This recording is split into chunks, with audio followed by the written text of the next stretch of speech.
Well, that was Patrick, or Unexceptional as he's known. He's one of the contestants on The Caster, which will be coming this fall. September 6th, I believe, is the first air date of that. We'll get to see him in competition, along with the other potential casters from the show. So you call him Patrick. I'm going to call him Two Dogs, wearing those fancy bow ties like you. That probably was the tipping point to get him in the show, was it not? After I was looking at it, and it's like, he has not one dog, but two dogs. And also the bow ties. It was double win. It hit Tom and me at the same time.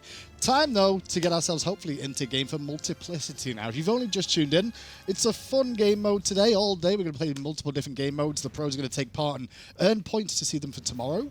This game mode, though, very special because you can only pick one god. That's true. It's going to be an assault, and one team has to play the same exact god. The only exception will be that Thoth will be hard banned. So you're not going to be seeing any shenanigans where you drop the wall, 5 walls, and extending your in-hands and the rest of his abilities towards that tier 2 tower. And obviously this is not the patch that RTO came out in, so no RTO available either for the time being.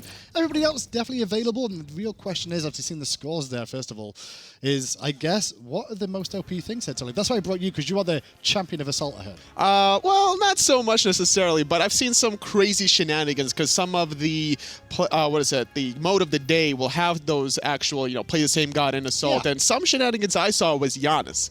You put one portal under one god, and then you're just going to chain portal after that fact, and whoever gets to be that unfortunate victim will die. That's true. Chain portals could be quite useful. There's no Toth is the only rule, just because Toth's wall would actually extend the range of all the other Toths, which means you can't really do too much. And if we're going to see anything spicy, we're going to see it probably out of CaptainTwig here. He likes to pick things that are a little bit unconventional.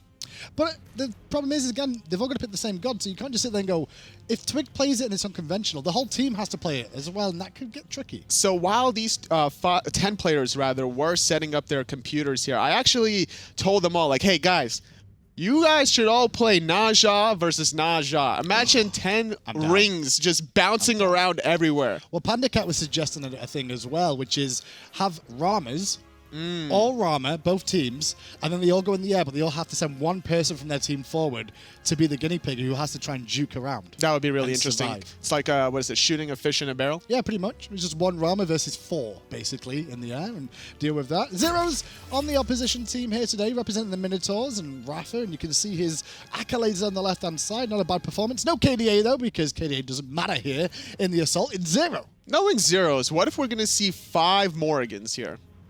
5 stealth Morrigans running at them. Well, here's the funny thing, because if it's Morrigan versus Morrigan, then nobody can transform into Morrigan, which means no one has an ultimate. That would be cool. That's metagame. No ultimates. Or, if you are playing Morrigan and the other team's playing Giannis, then it's, 10 Giannis's technically. Or speaking of the best here, what is his most played god? So there's Ra.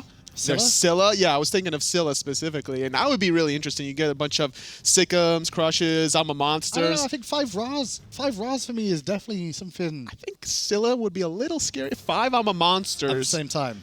Somebody's going to hit it. That's true. Somebody's got All it takes is one route, and then all the other routes can connect too, and all the Crushes as well. So you don't even think you need the ultimate with that, if that was the case.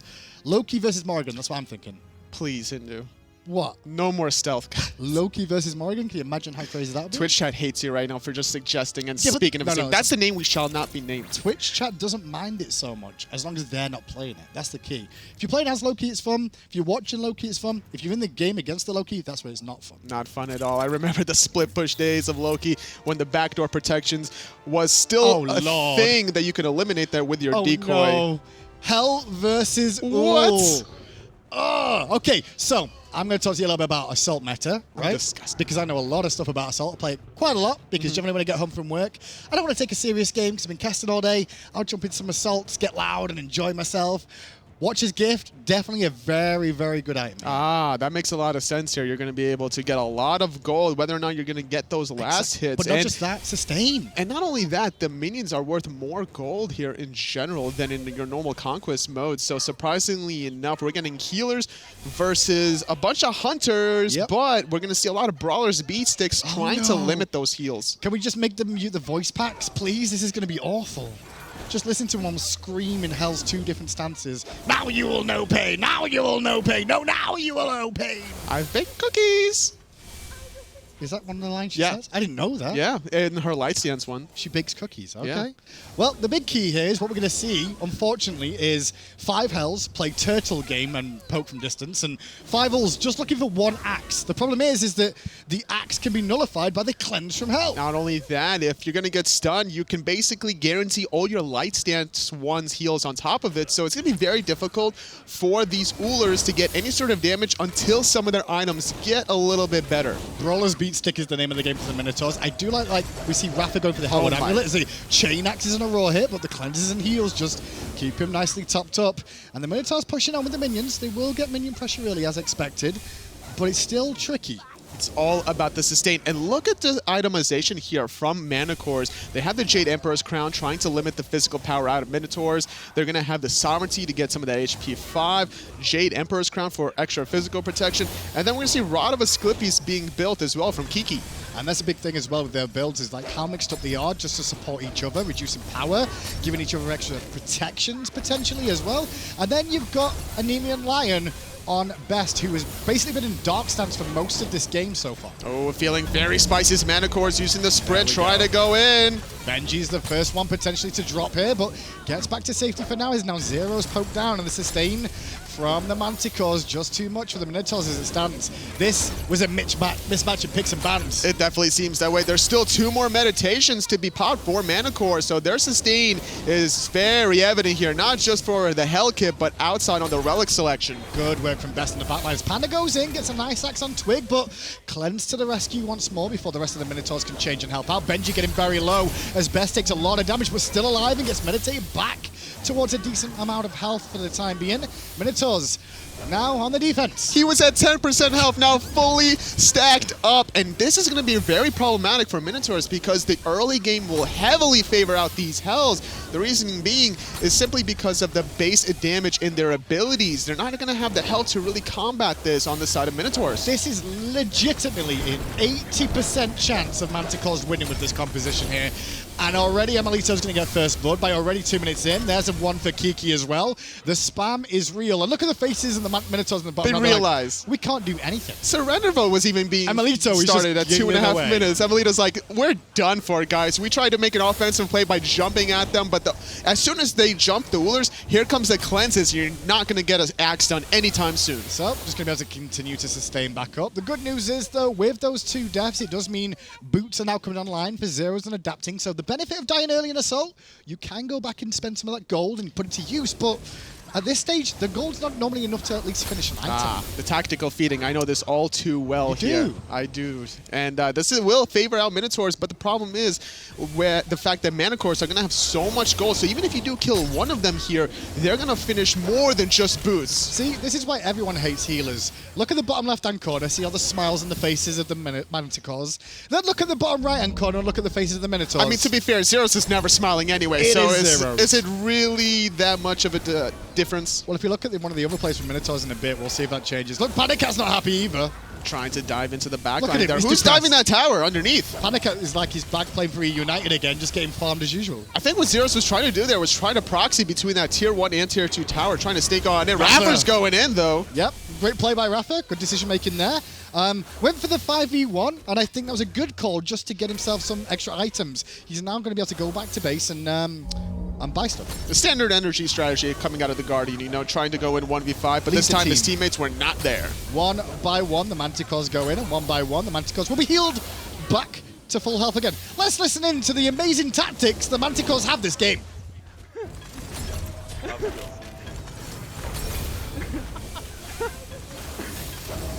Oh, no! Sprint that does. Let's just go down. Thing is, we're gonna need to back for items anyway. Yeah. Yeah, that's whatever. I definitely do want to dive for items. It'll be a lot more fun when we should farm them. We should never end the game. Yes. Oh, that's so good. We're never ending this game. Well, eventually, yeah. with 6 items, they'll be okay. Yeah. We gotta leave the Phoenix up though, so it doesn't accidentally end by itself. Okay. Holy shit! All right. Yeah. Leave the Phoenix up. Torture them. Make them have 6.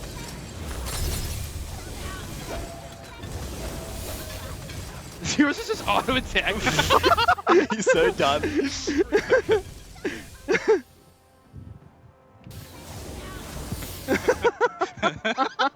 Oh my god.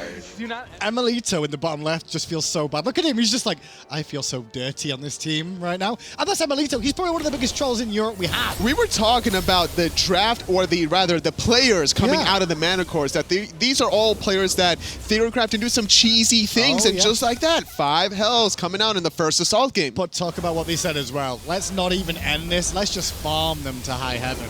And that's a little bit of a mind game, because after this loss, they could be tilted till the end of the world.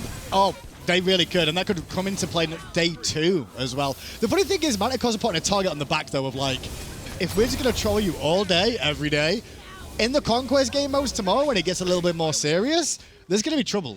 There's a lot of trouble here. 14-1 reads the kills. Manticores are just playing with their food at this point. Look who's still alive, though. It's either iRaffer or adapting. I can't really tell who's in the bottom end. They're not alive for long. It's iRaffer. Raffer's just... He's trying to proxy. Proxy farming is very intelligent. Bring the team away means your towers stay alive a little bit longer. You get respawns through. He's trying to die. But he's still going to die. Ah, he tried to die before he got tagged, so nobody would get that credit of the kill. Emilitoo just taunting his teammate, his lane partner. Well, that's what happens as Aror gets another kill on adapting. So far, we have 1 kill. It's Benji. Yes, Benji confirmed the best player on Minotaurs, as he's the only one with a kill. Benji now going to show his worth, really, though, as he takes on 5 and survives a little bit longer. But Panda's going in 2. Trying to do anything that they can for a little bit of farm. And the problem is they can't even farm properly, because as the Hell uses her 3rd ability to heal the other Hells, they're also healing the wave at the same time. I heard in game 1 of the day that there was a bit of respect between the 2 teams in the Clash game mode, where they agreed no healers. Game 2 we saw healers, and now the Manticores like, you know what? We're just going to go Hell.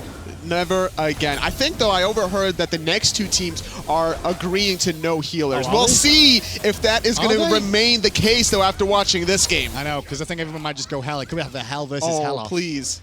That no. could be entertaining. Can we hardban Hell as well? I don't know. It's too late now. I don't think we can, because it's unfair to the other 2 teams. But Emil's just showing his juke boots once more, and he's so fast. How bad his team is. Look how fast he was. Raffer's going to last spam back just to show Emil like he can give as good as he gets. That is so ridiculous. They're not even taking the tier 2 tower here, totally.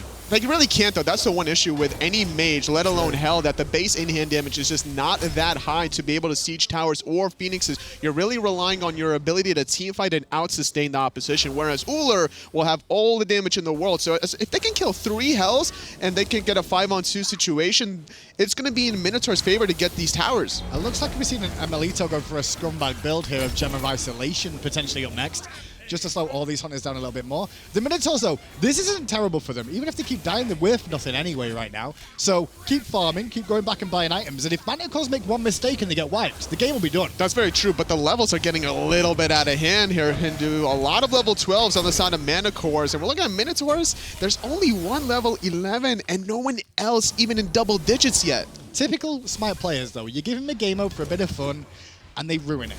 They ruin it by just all picking Hell. Hey, this is serious business here, Hindu. They are playing for points, trying to get the better seeding for day number 2. Feeding time. That's the thing that Manticores are doing here. They need to die. Tactical feeding.